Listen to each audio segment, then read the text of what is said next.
On se retrouve pour les 5 pénaux direction l'hippodrome d'Auteuil et l'hippodrome de Chantilly ce jeudi 29 septembre. Et autant vous dire que je suis très chaud. Ça fait 2 heures, 3 heures, 4 heures que je fais le papier, il ne peut rien m'arriver.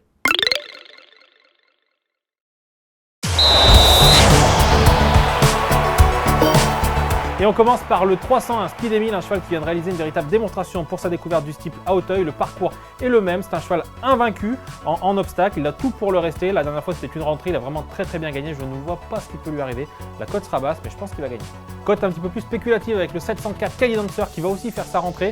Cali Dancer adore les pistes très exigeantes, les pistes lourdes, c'est la piste qu'il devrait avoir ce jeudi à Auteuil, entraîné par David Cotin, comme je l'ai dit un petit peu plus tôt, un cheval qui n'a pas de fausses notes dans sa musique et qui peut aller de l'avant, c'est aussi un atout. Je crois qu'il peut faire une rentrée victorieuse et je crois que la cote va être sympa.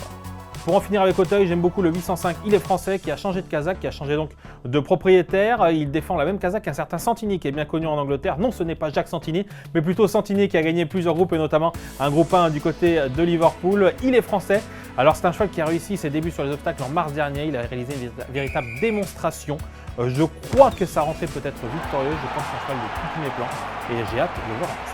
Et direction Chantilly pour mes 2 derniers pénaux de la journée de ce jeudi. On commence par Bel Air Bay, un cheval entraîné par Jean-Claude Ruget qui a débuté sa carrière par une très belle victoire du côté de Deauville. Ce jour-là, il était très joué. C'est un cheval qui a certainement de gros moyens. La distance est un petit peu plus courte, mais vu le style de son succès en débutant, je ne vois pas trop là non plus ce qui peut lui arriver. S'il va devant, je pense très sincèrement qu'il va rester invaincu.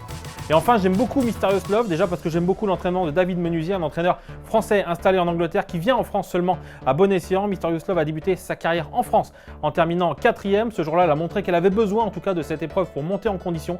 Dès sa 2e sortie sur une piste exigeante, je crois qu'elle a les moyens de gagner tout simplement. Le lot n'a rien d'extraordinaire et surtout elle retrouve plus ou moins les mêmes que lors de sa première sortie, donc j'y crois beaucoup. Pour ces 5 pénaux, c'est un petit peu un panaché de petites cotes et de cotes très intéressantes. Je pense qu'à la fin, le rapport peut être très intéressant. Il faut faire aussi bien qu'Alexis Grima, puisqu'Alexis Grima, vous le connaissez sur les réseaux d'Equidia, c'est un redoutable pronostiqueur. Je crois que cette fois, je peux lui donner chaud.